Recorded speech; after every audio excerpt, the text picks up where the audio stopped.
noite, boa tarde, bom dia a todos. Sejam bem-vindos à quarta temporada do Bate-Papo sobre Composição, que é um projeto de extensão do Departamento de Composição da Escola de Música da Universidade Federal do Rio de Janeiro, UFRJ, que visa dialogar com músicos, profissionais e amadores sobre questões relativas ao mundo da composição musical. Compositores, instrumentistas, cantores e musicólogos são entrevistados pela equipe do Bate-Papo, explorando a temática da composição musical sob suas diferentes perspectivas. O projeto propõe travar esse diálogo com músicos de diversas vertentes, tanto da música de concerto, do jazz, da MPB, sem restrição estética ou geográfica. Os vídeos dos bate-papos dos 3 anos anteriores, de 2020 a 2022, estão disponíveis no nosso canal do YouTube. Inscreva-se e ative o sininho para receber notificações sobre os próximos programas. A equipe que realiza esse projeto, formada por mim, Liduíno Pitombeira, e pelo professor Ian Wagner. Hoje nós temos a honra de receber a compositora e multi-instrumentista Léa Freire para falar sobre sua obra, suas atividades e apresentações, shows, sobre suas perspectivas no âmbito da composição. Esse programa está sendo gravado hoje, 18 de julho de 2023, com transmissão para o dia 25 de julho de 2023, às 18 horas. Os exemplos de áudio, vídeo partitura estão disponíveis na descrição do YouTube e o programa também tem uma versão podcast no Spotify, na Apple Music, para aqueles que estão em trânsito ou que não puderem ter acesso ao vídeo. Eu vou passar agora a palavra para o professor Ian Wagner, que vai falar um pouco sobre a Léa e já fazer uma primeira pergunta. Seja bem-vinda, Léa Freire.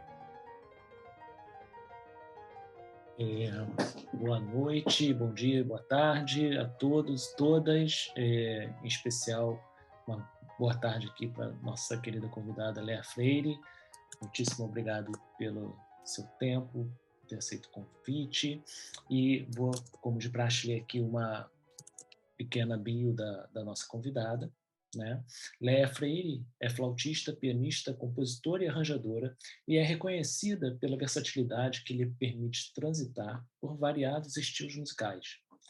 Léa se mantém na ativa em diversos projetos musicais, educacionais, como arranjadora e em parcerias com outros nomes da cena instrumental brasileira e internacional.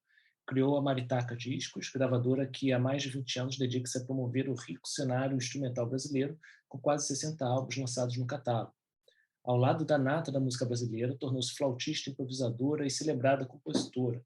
Suas parcerias com Joyce Moreno foram lançadas no Brasil, Japão, Alemanha e Inglaterra. Lançou seu primeiro disco, Ninhal, em 1997, quando também inaugurou a gravadora Maritaca. Então, vários outros discos vieram na sequência. Com o trombonista Bucato, lançou dois CDs, a Antologia da Canção Brasileira 1 e 2, premiado como melhor disco e melhor show. Fundou o grupo Vento em Madeira em 2009, com o qual gravou 3 CDs. Gravou o CD Water Bikes, na Dinamarca. Lançou 3 CDs com Hamilton Godoy, sendo o mais recente Novos Caminhos, também com o saxofonista e clarinetista norte-americano Harvey Weinapple, formando o Sansão Trio.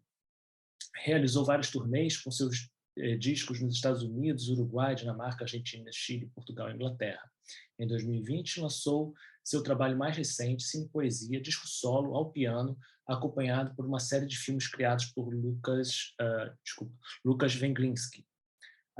Léa possui trabalho contínuo como arranjadora e orquestradora, viaja constantemente pelo Brasil, realizando oficinas, residências artísticas e participando de festivais de música, e acaba de voltar de uma série de concertos e gravações nos Estados Unidos. Novamente, bem-vinda, Léa. Muito obrigado. E para começar aqui a aquecer, né, o nosso bate-papo, eu queria te pedir para falar mais um pouquinho sobre, né, a sua trajetória e, sobretudo, que caminhos, né, na sua vida foram te levando para a música e, em particular, para a composição. Né? Se você quiser citar colegas, professores ou outras pessoas que possam ter tido uma importância aí na sua trajetória, fique à vontade, tá? Obrigado, tá bom. Léa. Muito obrigada a vocês dois pelo convite tão gentil, né? E a oportunidade de falar sobre composição, que é uma coisa que eu adoro. E é um prazer estar aqui. E eu Na história começa muito menina. Eu comecei a ter aulas de piano aos 6, 7 anos, né? E as primeiras professoras não deram certo, porque elas ficavam batendo na minha mão. E a terceira era da Escola Madalena Tagliaferro, da professora Ercília Bog. E essa pessoa incrível deixava eu improvisar com essa idade. Eu fazia o que eu queria. E aí eu tocava algumas peças que ela me dava para tocar. Bom, resultou disso daí que eu fiquei 10 anos com ela, passei em 6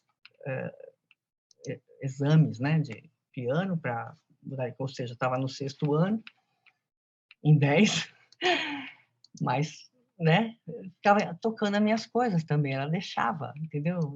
E era improviso mesmo, assim, tipo free, sabe? Ela gravava, depois ela tirava os melhores momentos, falava assim, olha, isso aqui ficou bom, olha esse pedaço aqui, sabe? Então, ela já veio com essa coisa bacana, né? Daí eu fui estudar no CLAM, que o CLAM abriu a primeira escola do Zimbo Trio, né? De música popular, seria no caso, né? Improvisação, etc. Abriu em 74, do lado da minha casa. Estava para ir a pé. Então, eu achei que era muita coincidência. Vou ter aula lá. Fui ter aula lá de violão. Não era coincidência, era para acontecer. Era eu mesmo, era para mim, fizeram para mim, né? E fui lá e o Zimbo, às vezes, ensaiava na sala da frente dessa casa, na rua Araguari, e a gente ficava sentado no chão vendo eles tocarem, improvisar, eles se divertiam muito, eles eram muito alegres, né? O Hamilton, a personalidade dele é uma pessoa bem com a vida, positiva, né? E eu ficava vendo eles se divertindo, tocando lá, playing mesmo, né? Da palavra play, que é brincar, é tocar, é tudo. E aí eu falei, eu quero isso daí para mim. Eu vou fazer isso daí. E aí eu já tinha ganho uma flauta do meu pai, porque no ginásio todo mundo era obrigado a tocar a flauta doce, né? Então era um festival de green leaves lá, tudo errado. E umas coisas que eu tocando cá, pi, pi, pi, o dia inteiro, né? E aí eu comecei a tirar coisa, melodias. Então eu tinha aula de ginásio normal, né? De química, física, biologia, essas coisas e tal. Eu ficava tirando música sem instrumento, olhando para a cara do professor, assim, pensando. Mi, sol, fá, mi, si, ré, lá, si, sol, lá, mi, sol, ré, mi, dó, né? Então, eu ficava tirando coisas. A música do Casaco Marrom. Sol, lá, do, lá, sol, lá, do, mi, sol, do, sol, do, fá, lá, do, fá, do, sol, fá, si, mi, ré, do, mi, do, si. E ficava pensando nisso, em silêncio.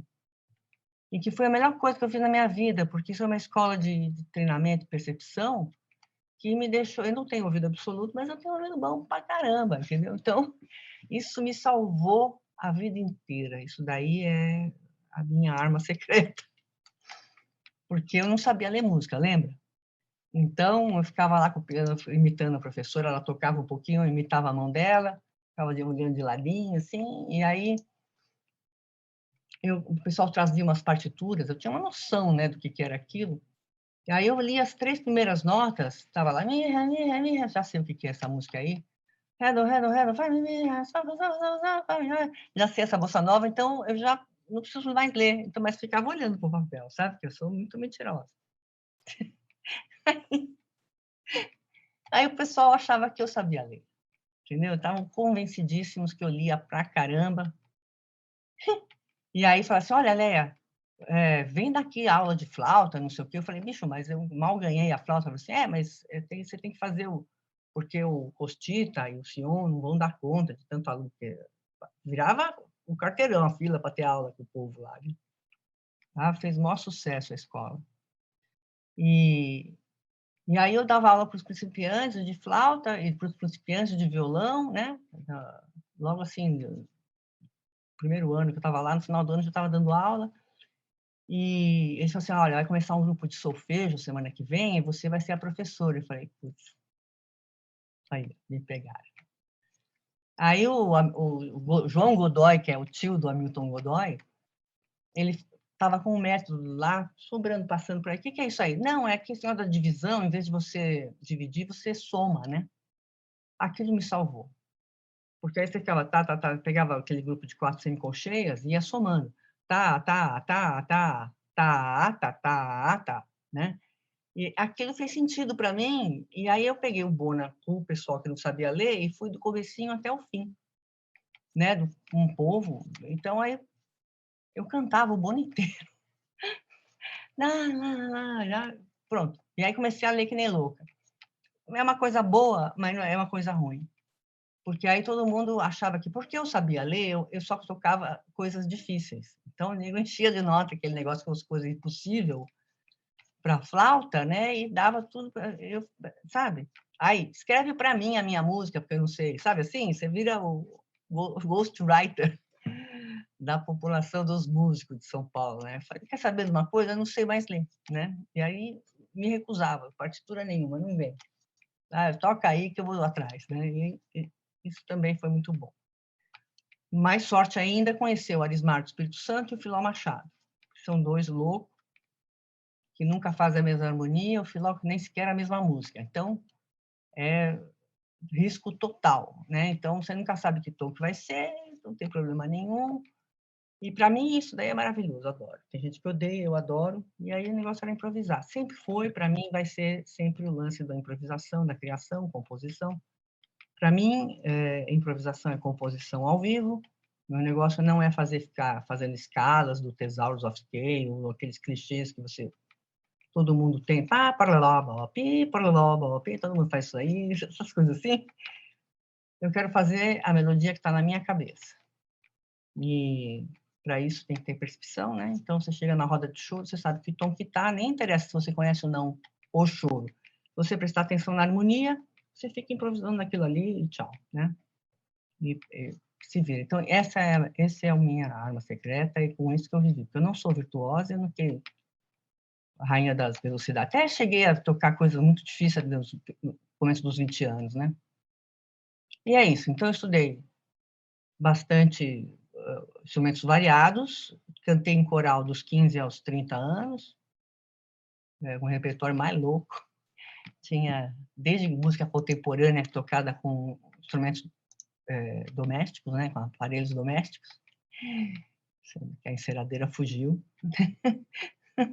no dia do concerto, foi andando, né? E até as coisas mais, as missas de Handel, essas coisas todas, né? Então, essa é a minha formação musical. Legal, né? E assim, me chamou a atenção, né, que você falou, né, sobre a sua relação com o improviso, obviamente, desde cedo, né? E como é que a sua relação, assim, eu entendi como foi se desenvolvendo a sua relação com a percepção melódica e tudo mais, mas como é que a percepção harmônica, né, ela se desenvolveu para você, né, sobretudo porque você adotou, né, a partir de um ponto, a flauta como instrumento principal, né, embora você já tivesse tido uma introdução ao piano, como é que isso foi aparecendo? Porque é uma questão para muitos instrumentistas de instrumentos melódicos, né, é o desenvolvimento dessa questão harmônica. Excelente, Né? excelente essa pergunta, porque esse violão que eu fui estudar e dar aula lá foi o que me ensinou harmonia, porque enquanto eu estava fazendo aqueles 6 anos de piano, eu não sabia o que era um dó maior. Ninguém nunca, aliás, mencionou esta palavra dó maior, nem menor, nem de outro jeito qualquer. Então, eu fui aprender harmonia no clã e já na maneira do campo harmônico, aquela coisa que já era preparada para você poder improvisar, né? Assim, para quem se preocupa com escala. Eu não. Então, eu sabia para ensinar para os outros, mas não. E aí, esse violão, eu comecei a entender como é que tirava a música da harmonia, assim, né? Que tem aquelas famosas, o 2-5-1, 6-2-5, aquelas sequências harmônicas mais comuns. E quando eu entendi, que eu comecei a escutar o baixo, né? Depois da melodia, eu comecei a escutar o baixo, a nota fundamental do acorde, que é o cara que dá nome para o acorde, né? Então, você escuta o baixo, você já tem, assim, já diminuiu muito, né? As suas opções, porque vai ser maior, menor, diminuto, com sétima, não sei o quê. Você tem 4, 5 opções ali para aquele acorde, e aí você vai acostumando com o som dos acordes, e aí você já sabe, porque você já tem intimidade, que aquele é um sus, que aquele tem uma quinta aumentada, que aquele tem não sei o que lá, é a nona bemol, não sei o que. Então, tudo isso que parece física quântica, quando você não conhece, começa a fazer, você incorpora. Incorpora é pôr no corpo, né? Então, você tem que tocar o instrumento de harmonia para conhecer, eu acho. Né? Tudo aqui que eu falo é o que eu acho, não é regra para ninguém, porque eu não sou guru, entendeu? Então, guru paga pouco e dá muito trabalho. E aí, essa lança da harmonia, eu comecei a passar os acordes do violão para o piano, mas aí ficava o violão tem menos recurso, né? O piano você pode expandir a harmonia. E aí eu ia expandindo esses acordes, fazendo coisas no piano, e com esse lance de que eu tinha feito lá, menina, né, de ficar improvisando cluster, eu não tenho problema nenhum em errar, sabe? Porque tudo é bem-vindo, assim, né? Então, de repente, você erra e aquilo fica mais bonito do que estava antes. E o erro é uma passagem para o novo, né? Se você faz o certo, é uma passagem para o que você já sabe, que é o velho. Então, quando você erra, você vai para o novo, né? E você pode optar por ficar lá ou não, sabe? Então, é sempre uma escolha, você vai escolhendo. Porque o arranjador, o compositor, ele é um escolhedor, ele tem que tomar decisões, né? Vou para lá, vou para cá, faço isso, eu faço aquilo. E a gama de possibilidades é infinita. Então, tem que ser uma pessoa com, sabe, personalidade, para dizer, vai esse aqui, porque senão você vai ficar a vida inteira lucubrando, você vai ser o Fá, o Fá sustenido. Né? Então, você pega decide, sabe? Você toma decisões. Pode falar. E não, só uma outra curiosidade também sobre ainda esse tópico, né, da sua trajetória inicial. Como é que ocorreu assim, digamos, as primeiras oportunidades profissionais, para além dessa oportunidade ensinando música, né, no clã, depois como é que, como instrumentista e improvisadora, compositora, como é que isso foi surgindo para você? Foi assim, né? Eu tocava muito com o Filó Machado, né? Então a gente tinha esse duo, a gente tocava com a Laíde Costa, que eu inclusive morei com ela há alguns anos, né?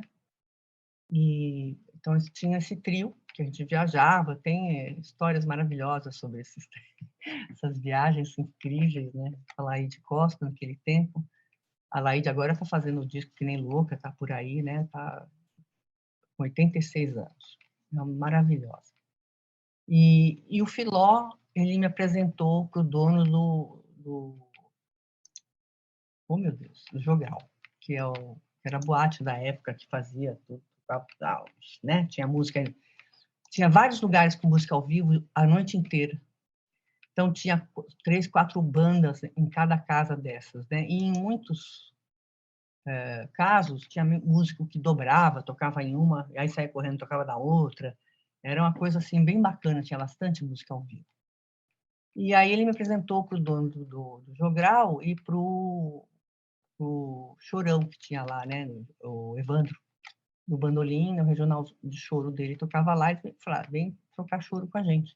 Então eu tocava aqueles choros todos do Pixinguinha, aquelas coisas, mas eu tinha que ler, né, porque flautistas maravilhosos como o Manezinho da Flauta, que ia sempre lá, Carlos Poiares e tal, né? Eles tocam 2.000 choros, é uma loucura esse negócio do mundo do choro, né? Mas eu fiquei lá tocando choro com eles e tal, e eles gostavam de mim porque eu improvisava. Então, no meio do choro, se eu não tivesse aquele negócio mesmo, aí é outro lance. E arriscava, enfim, eu sempre preferia arriscar do que fazer as coisas prontas, escrever, sabe, assim, Depois eu descobri que os grandes improvisadores todos escrevem, assim, né? Porque eu fui tirar o solo dos caras e depois vi em vários lugares diferentes no YouTube, assim, tocando em lugares diferentes, fazendo o mesmo solo. Então, porque nega não é bobo. Mas eu gosto mesmo eu prefiro errar do que me arriscar. E aí, então, fui trabalhar nesse jogral aí e tinha as bandas, né, que o pessoal fazia projetos e tal. Então, eu tocava com a Silvia Góes, com o Arismar, com o Filó, quando ele viajava, ele tinha umas gigs loucas. Eles faziam cantar, era bem divertido. E aí, outros grupos instrumentais, né? Que tinha o Platô também, que foi um grupo bem louco, bem experimental. E toquei com o Guilherme Vergueiro, que é um pianista conhecido, né? Tinha aquelas casas de música no Bexiga, a gente tocava lá no Café Brasil, músicas dele, e era o quarteto e tal, e ele fazia às vezes alguns arranjos para clássicos da música popular brasileira, super pianista, mora no Rio, etc. Conheci ele em Nova York quando eu morei lá. E foi interessante porque ele tocava num bar chamado Cachaça e falou assim para o meu ex-marido, que é o José Neto, né? Hoje toca com o Carlos Santana, outros do rock and roll lá, tá super bem. E ele falou assim: vou chamar você. Aí falou para o trompetista: vou chamar você, vou chamar você. Eu falei: e eu? Assim, mas se o Netão tiver, o José Neto, né, tiver trabalhando, eu falei: quer dizer que eu estudei à toa. Porque se tudo der certo, ele vai estar trabalhando. E eu não. É isso. Ele falou assim: passa amanhã em casa, a 1 hora, não sei o quê. Aí eu fui e nós fizemos um duo que durou 4 ou 5 anos, tal, gravamos coisas e fizemos programas na TV Cultura aqui de São Paulo, tal, de duo. Então, realmente eu me impus para ele, coitado, ele não teve escolha. Léa, uma pergunta agora com relação à sua rotina de composição, né? Como é que você normalmente compõe? Você senta no piano, improvisa, ou você pega um papel e sai escrevendo, ou pensa na harmonia primeiro, melodia, ou vai na flauta, assim, por onde começa, ou varia bastante, às vezes pode começar, né? É verdade. Fala pra gente um pouco do processo, assim, como Hoje em inicia? dia, Sim. hoje eu compunha muito no violão, né? Teve uma fase mais para tema, improviso tema. Essas músicas foram feitas no violão, porque eu tinha uma atuação limitada no violão, né? Assim, fazia os acordes, tal, isso aqui é levado. Mas então tem pouca coisa já que mistura com as outras influências eruditas ou estrangeiras de alguma maneira, que depois aparecem bastante na minha composição, né? Então eu fazia muita coisa no violão. Aí eu passava para o violão, aí do violão para o piano. Aí eu ficava ali aí os acordes ganhavam mais amplitude, né? Que você podia abrir aquelas outras coisas, não sei o quê. E aí eu sempre privilegiei o fato da harmonia ser uma coisa horizontal, não é uma coisa que pula, feito sapo vai para lá e para cá, também pode. Mas eu gosto daquelas vozes que vão caminhando e a harmonia vai se modificando meio melodicamente para cada voz e tal, não sei o quê, né? Isso facilita para escrever para orquestra também. Quando você faz uma harmonia que as vozes falam e não são coisas completamente loucas, né? Isso. E você já faz isso no piano, digamos, com uma É, voz faço aqui, a isso outra voz lá. Tá. exatamente, faço isso. Aí passo para o computador, né? Essa primeira história.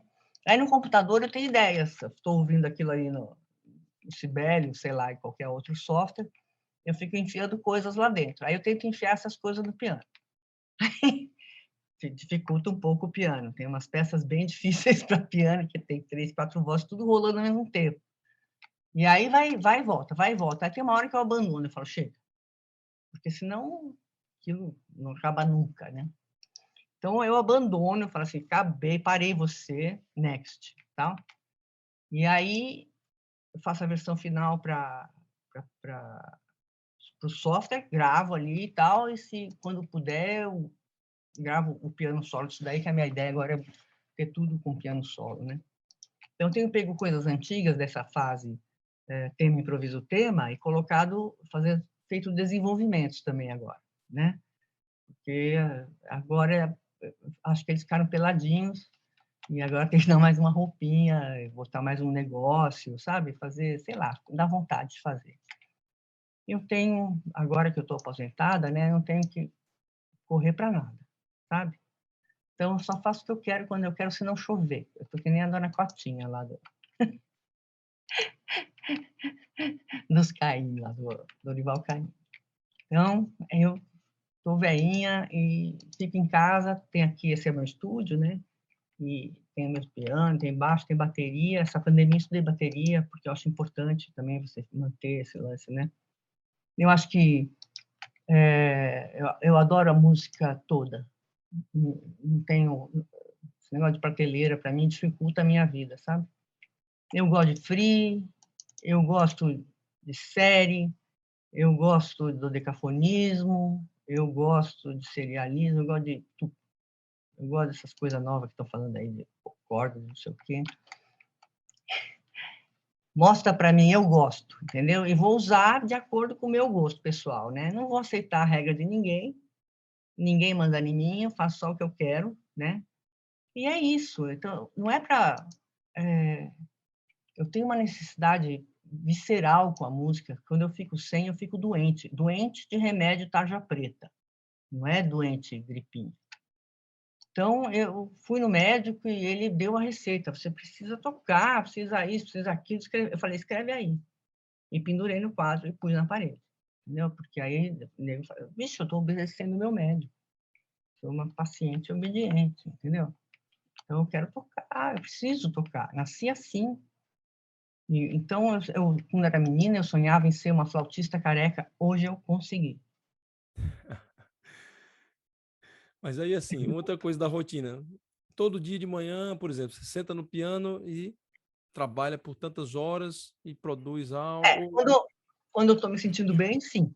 Né? Então, aí vai, principalmente quando eu vou escrever, é os dias que rende mais, né? Porque a coisa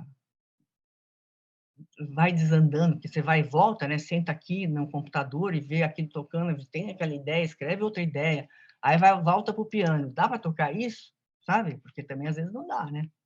Às vezes você inventa demais para a cabeça. Então, aí você faz milhões de decisões, substituições, isso aqui. Aí, outro dia, eu ouvi um negócio, eu comecei a pensar naquela melodia, vim aqui, escrevi direto para clarone, fagote. Aí, fui no piano, não deu certo no piano, voltei para o computador, sabe? E terminei uma peça para clarone e fagote. E aí, até o Lucas Veglins, que vai usar um pedacinho, uma trilha de um curta que ele fez aí. E, entendeu? Mas eu não era para nada, então, não tinha encomenda, Uhum. sabe?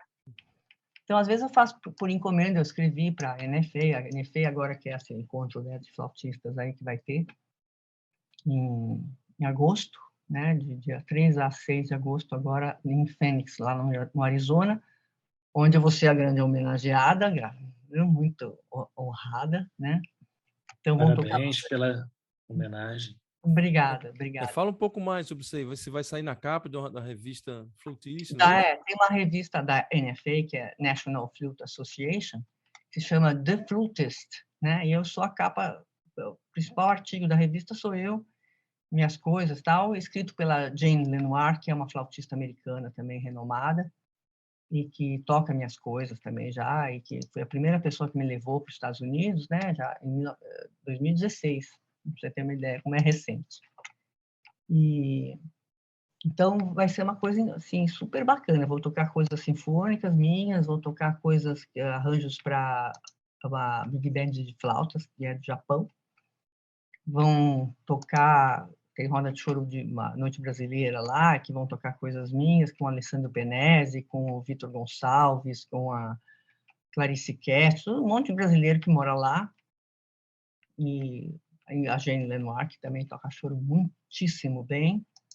E aí vai ter uma coisa só com minhas músicas e do Alessandro Penese e a Jane, que é só o trio, né? Então vai ter vários eventos onde eu vou ter que tocar e falar com as pessoas e tal, não sei o quê. Responsa, né? Para a pessoa que está aqui assim, tipo, só faço o que eu quero, vai ser emocionante. Mas é uma semaninha, eu vou lá super honrada, super agradecida, mais grata do que Parabéns, isso. viu? Muito Obrigada, bom. muito obrigada. Fico Vai ser feliz. muito bacana esse negócio aí. Vai ser muito Porque bom. inclusive tem um filme, né, que o Lucas Veglinsky fez sobre mim, que chama Música Natureza. Isso também é um tópico interessante. Ele fez, porque ele apareceu do nada, falou assim, vou fazer um filme sobre você. Eu falei, você conseguiu uma verba aí do governo, sei lá como é que chama, PAC, né, como é que chama isso aí? e vou fazer. Falei, ah, é? Então tá, né? E aí ele veio, filmou, fez um monte de pergunta. A gente gravou, são 2 músicas inéditas, né, de piano solo, que fazem parte da trilha do filme, mais um monte de lixão. Foi bem legal, que tem bastante música, né? E fala também sobre o lance da FEBEM e do Projeto Guri, né? Esse contraste, né, de como lidar com a criança. Então tem o filme sobre a FEBEM da Rita e tem depois o pessoal do Guri tocando Vento e Madeira, que é uma peça difícil que eu escrevi, né? Crianças de 11 a 18 anos. Maravilhoso. Incrível, lá em Jundiaí. E esse filme está disponível? Vai ser foi lançado? Tá fazendo circuito de festivais, né? Então, já ganhou 9 prêmios internacionais na Alemanha, Itália, Japão, Estados Unidos, vai, you name it, né? Ganhou um monte de prêmio, que o Lucas é um excelente diretor. Inclusive, ele que fez o filme sobre o Zé, né?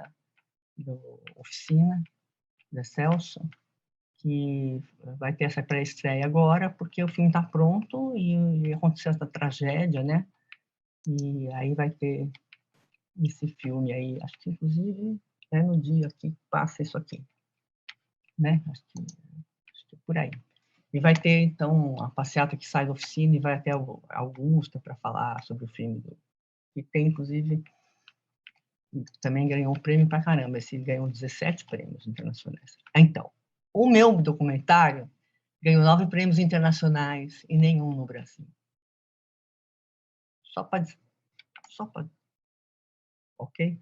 É isso. Felizmente típico, né? Agora, baseado no que você estava comentando, Léa, você falou que, né, vão ter obras suas sinfônicas também, né, nesse festival. Você poderia falar um pouco dessas obras? Sim. Minha primeira obra sinfônica, né, é O Vento em Madeira, que é essa música que eu fiz para o Keith Underwood.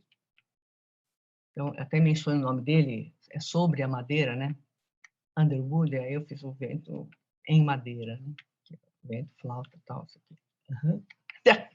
E aí ele queria uma peça difícil, né? E eu achei que eu escrevi uma peça difícil, ele falou, cadê o difícil? O cara é a maior virtuose de flauta do universo, né? Eu achando que estava sendo uma... Eu não tinha essa... Mas depois, quando eu fiz uma outra peça para ele, que chama Uma Aula com Keith, aí eu caprichei. Aí tem ele falando na internet, aquela peça que é extremely difficult. E eles vão tocar essa peça também. Conseguiu, hein? Aí... E eu peguei das coisas que ele faz. A gente fez alguns vídeos, né, para uma aula dele, né, que ele tem várias técnicas, não sei o quê. Eu botei essas técnicas no meio. Tem um enredo essa peça, né, que é o flautista obcecado, obsessivo, e a pianista mal-humorada. Então, no meio de tudo, ele faz as bolinhas de ping-pong, aqueles exercícios respiratórios loucos, tal, né? Ele para no meio da peça e a pianista tem que ficar esperando ele decidir voltar, tal. Então, ela liga para ele, se ele não vai começar a peça, ela liga pelo celular. Eles estão tocando do lado, ela, pi, pi, pi, vamos começar? Então, tem um enredo, assim, né? No fim, ela vai embora, abandona e ele fica lá, fazendo exercício. Bom, onde eu estava? Se perdi em mim. Ai, ai. Eu tinha perguntado sobre as suas peças sinfônicas, de modo geral, né? E eu não fiz curso de orquestração. Eu não sou da academia, então, mas eu fui muito em concerto de orquestra, muito, na minha infância todinha. E cantei com orquestra, né? Aquelas missas todas de Schumann, de Handel, de todo mundo. E a gente cantava com orquestra, né? E era dureza para mim, porque chegava no fim do ano, eram 500 vozes de orquestra, e aquilo me matava de lindo, entendeu? Então eu saía chorando de 4 do coral, assim, ai, tão lindo! Era muito legal. Eu fiz esse arranjo em 3 dias, né, para o Vento em Madeira, e aí fui olhar os arranjos, né, ver se eu não tinha errado o instrumento e tal. estava tudo no lugar, só que eu não sabia, para você ter uma ideia, eu não sabia que existia uma ordem para você escrever uma grade, né? Que você põe entre as madeiras, depois metade, depois isso, depois aquilo. Eu ia falando assim, aqui devia ter um cello, escrevi o cello. Aqui e se tivesse um fagote? Aí escrevi o fagote. Uma zona absoluta, né? E quem foi ver isso daí para mim foi o Gil Jardim, que foi maravilhoso, o Gil Jardim. E aí eu mostrei para ele, ele falou assim, tá bom, que eu queria que ele fizesse outros arranjos para esse CD que chamou Cartas Brasileiras. Ele falou assim, não, você que vai escrever. Então, eu peguei uma suíte de valsas que eu tinha feito, né? 3 valsas brasileiras, e fiz arranjo para essas 3 valsas, né? Assim, orquestrações, cara de sinfônica, fiz desenvolvimento, escrevi outros pedaços, tal, né? Ficou aquela coisa. E tudo soou, bicho, deu tudo certo. Foi, né? Não que fosse uma grande orquestradora e tal, não sei o quê, porque isso daí não tem fim, tem gente muito melhor que eu, nossa, nem se fala. Eu sou rebelde. O pessoal fala que parecia com o Villa-Lobos porque ele tinha muitos uníssonos, né? Que juntava as coisas das pessoas. Mas não é bem o caso, mas enfim, né? Aí eu fiz isso daí, então, ultimamente, o que eu fiz? Eu fiz uma peça sobre o trânsito, né? Que eu escrevi uma música que fala sobre o trânsito, que tem bicicleta, que tem caminhão, que tem moto, que tem coisa, que eu só fui pensando nisso daí, escrevi a peça, depois escrevi para metais, sopros e percussões. Só. Né? E para o Abel Rocha, que é da Orquestra Sinfônica de Santo André, que é uma orquestra maravilhosa, adoro. E eles são bons de encarar a encrenca. Eles encaram as encrencas lá, não tem problema nenhum. E fiz também um concerto com a OCAM, que é a orquestra da USP, na Sala São Paulo, agora em outubro passado, uma hora só de minha música, né? Então tinha vários arranjos lá, inclusive o novo para uma peça que se chama Dos Sinos, como é que é? A Coisa Ficou Russa, porque que eu tentei fazer uma coisa russa, ouvindo lá os meninos da orquestra lá tocando, como é que era aquilo? Nossa, bicho, eu tô bem velha. Enfim, tem a orquestra Simão Bolívar, né? Aqueles meninos pequenos lá tocando umas coisas russas lá, é bom pra caramba. E eu fui tentar fazer aquilo, mas virou em 3 segundos virou uma marcha rancho em 3. Aí, mas tem uns sinos, né? Tem uns harmônicos no começo, louco lá, e até o Hamilton analisou, falou assim, isso aqui é um harmônico, porque tem um grau tal, não sei o que tal. Para mim, eu queria fazer o sino e aquilo soava que nem sino. Então, eu fiz esse arranjo também inédito, tá para lá. Então, eu devo ter, assim, sei lá, 15 a 20 arranjos sinfônicos, né, orquestrações, que eu fiz para diferentes músicas, mas sempre para mim. E tem mais algumas coisas que eu fiz para Fábio Peron, por exemplo, quando ele tocou com a Orquestra de Piracicaba. Eu fiz, acho que 4 peças para eles lá. Também orquestrei a música do Fábio Peron para eles tocar. Eu gostei muito de fazer e tal, né? Mas, assim, fora isso, eu escrevo para mim, sabe? Porque, né, estando aposentada, você não tem que ficar com estresse de prazo, né? Que é bom, né? Porque você acaba que você produz, né? Mas eu tô cansada. Não, eu entendo, e é interessante você falar essa coisa do prazo, né? Lembrou, acho que foi o Edu Lobo que falou uma vez, né, que esse compositor trabalha melhor quando tem prazo, porque se deixar, o compositor fica enrolando, acha que tem que mudar alguma coisa, né? Não, pega aquela flanela e fica lustrando aquela maçã para sempre, né, bicho? Não, mais para cá, mais para lá. Exatamente. Você bota um prazo, pronto, resolve, Resolve. isso, acabou. O Agora, ótimo é inimigo do bom, né? exatamente, exatamente. E eu estava aqui pensando numa outra questão, em relação à sua, digamos, a maneira com a qual você concebe a sua estética, ou as suas estéticas, né, musicais.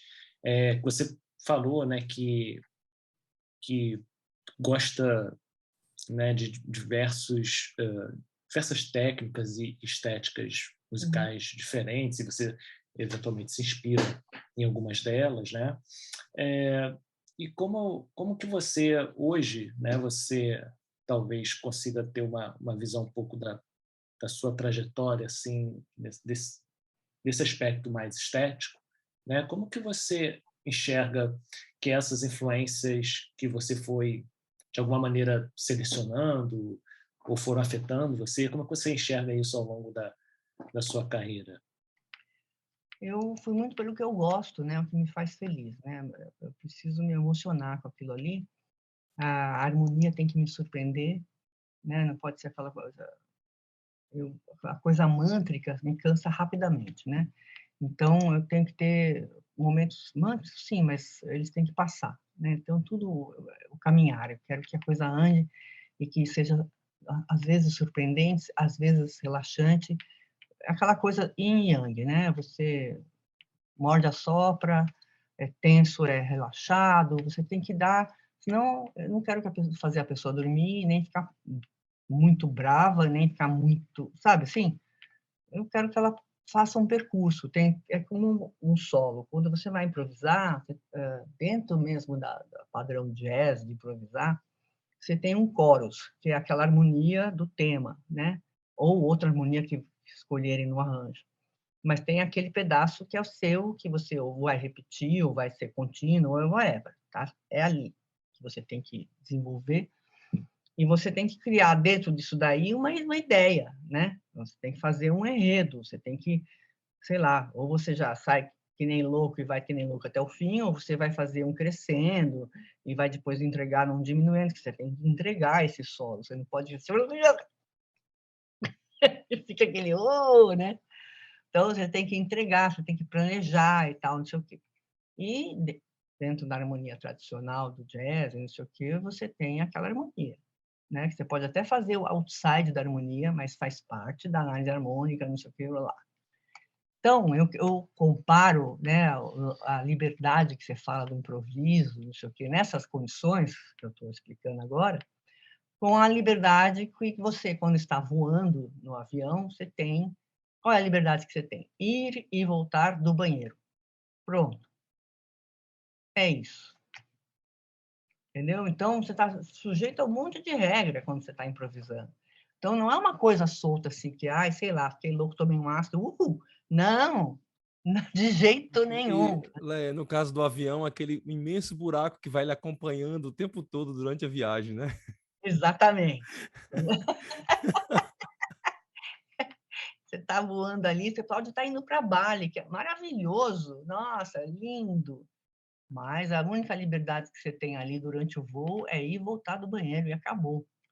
Ou talvez escolher se você vai querer carne ou frango, mas isso só na primeira classe.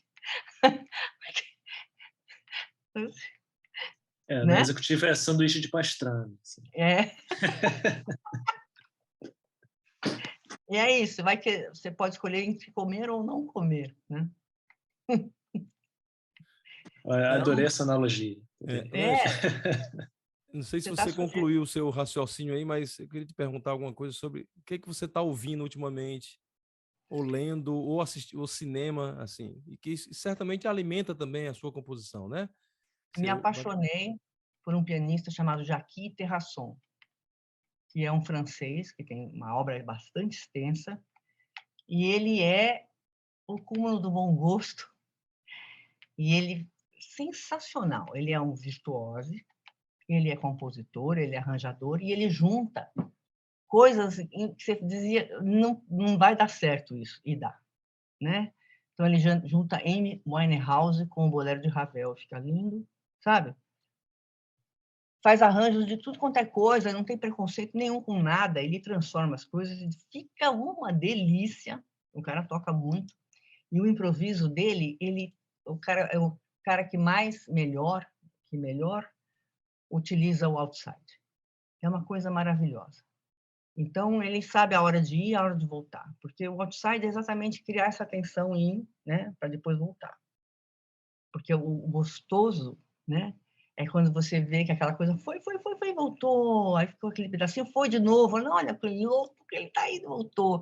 Quando ele volta, a endorfina é sensacional, entendeu? Então, ele não fica só no outside, nem só no inside, sabe? Então, e ele tem bom gosto para ir e voltar.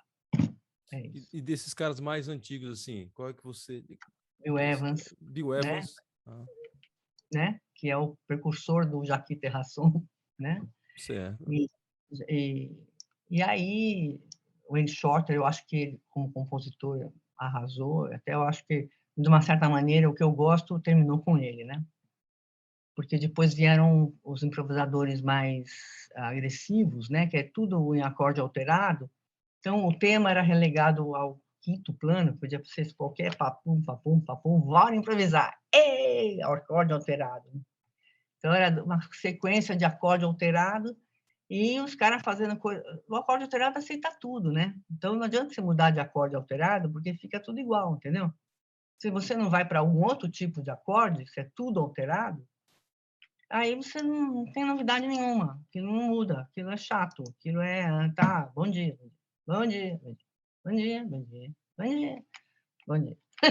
Bom, tem que ter uma conversa, tem que ter um enredo, tem que acontecer alguma coisa, pelo amor de Deus, né? Fala aí alguma coisa, conta, sei lá, fui não sei aonde, sei lá, entendeu? Então, e eu acho a música sensacional por causa disso, né? Que você está assistindo do lado de uma pessoa, a pessoa está pensando em um enredo e sentindo coisas completamente diferentes de você, que está sentindo outras coisas, pensando outras coisas, você é livre, né? É livre. Isso é sensacional. Muito bom. Eu acho que aqui a gente já pode pedir para você falar um pouquinho sobre seus projetos futuros. Você já citou um pouco ali o festival, mas tem CD saindo, tem show pelo Brasil, no exterior, aula. Tem aqui o programa que você está gravando, que vai sair dia 25, né? Isso, é isso aí. É, mas Então, assim, projetos futuros para o pessoal que te acompanha, que a gente pode depois colocar lá no YouTube, né? Para quem quiser seguir. E aí você já pode mandar a sua mensagem final para os jovens compositores, compositoras, instrumentistas e, né, já emenda isso aí. tá bom. Então, meus projetos agora, enquanto Maritaca, pessoa jurídica, né? Eu lancei, em parceria com o Felipe Sena, ele lançou Câmara Nova, que é um grupo maravilhoso, inclusive foi premiado na composição, né, da Funarte.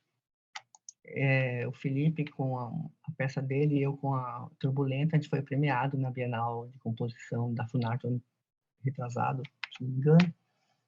E aí tem a Câmara Nova, depois tem o Cena 6, que é o Felipe de piano, com mais 5 sopros. Essa é a formação. E maravilhoso. Só top de flauta, que é o Renan, top de tudo quanto é instrumento que tem lá, né? E um disco muito bacana. Estou terminando um disco da Érica Ribeiro com a Tatiana Parra, que foi gravado em Minas no ano passado. Terminando um disco de arranjadores que arranjaram a minha música. São 8 arranjadores, 8 faixas, todas gravadas em Minas, com essa nova geração de instrumentistas mineiros. Tem um disco que foi gravado em Nova York, no ano passado, e que está sendo editado agora, que é eu com piano solo lá em Nova York. Tem coisas do quinteto chamado To My Quintet, maravilhosos, que fizeram tocar arranjos de coisas minhas, com a Ali Ryerson, que é a flautista, maravilhosa, e sem ela também, só eles, né? Eles gravaram várias coisas de quinteto de cordas que vai ser lançado, mais as coisas que eu gravei lá de solo junto com o Keith Underwood. Tem um rapaz chamado Lucas Teles que está transcrevendo a minha obra para violão, e ele já começou a gravar esse CD que vai ser o lançamento, inclusive, do livro de partituras para violão, das coisas que eu flautista. Então, ele fez coisas para um violão, para 2 violões, né, duo e tal, e o do Siqueira Lima, que vai gravar as partes de 2 violões. Muito famoso aí, né, muito querido. Então, coisa em andamento que não falta, né? A pessoa tá. Então, eu vou viajar agora em agosto para essa homenagem, né, na convenção anual dos flautistas lá da NFA, que vai se realizar nesse ano, vai ser no Arizona, né, em Phoenix, dos dias 3 a 6 de agosto de 2023. Então, é isso. Agora, o pessoal que quer fazer música, composição, etc., né? A minha regra, se eu fosse professora, eu falava assim, pode, acabou a aula, tchau, né? E é isso, entendeu? Porque não tem por que obedecer regra nenhuma, de nada em música.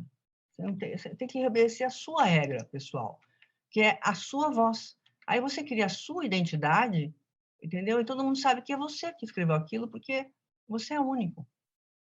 É isso. Se você fica querendo ser como fulano, ou obedecer ao protocolo não sei o que lá, que diz que não pode isso, que pode aquilo, que não sei o que, lá, eu não estou nem aí. Já me classificaram como uma compositora exótica, né? Porque, no caso, eu uso acordes com sétima, sabe? Por que eu vou deixar de usar se é de graça? Tá lá, eu uso quando você entendeu? Qual eu... Se tivesse que pagar para usar, talvez não usassem, mas, enfim. Eu não estou na academia nem fora. Eu tenho muito free na minha música, muito improviso e coisas que acontecem só naquela hora. E mais moderno que isso, não sei, desconfio que, né? Então, eu não tenho a ambição de ser classificada, pelo amor de Deus, não me classifiquem. Mas se for chamar de exótica, eu escrevo uma peça chamada exótica. Entendeu? Eu faço questão. Adoro. Quem que falou que eu Exótica, sou? ex-hífen ótica, né? Pra Não, variar. não, moderninho assim, exótica.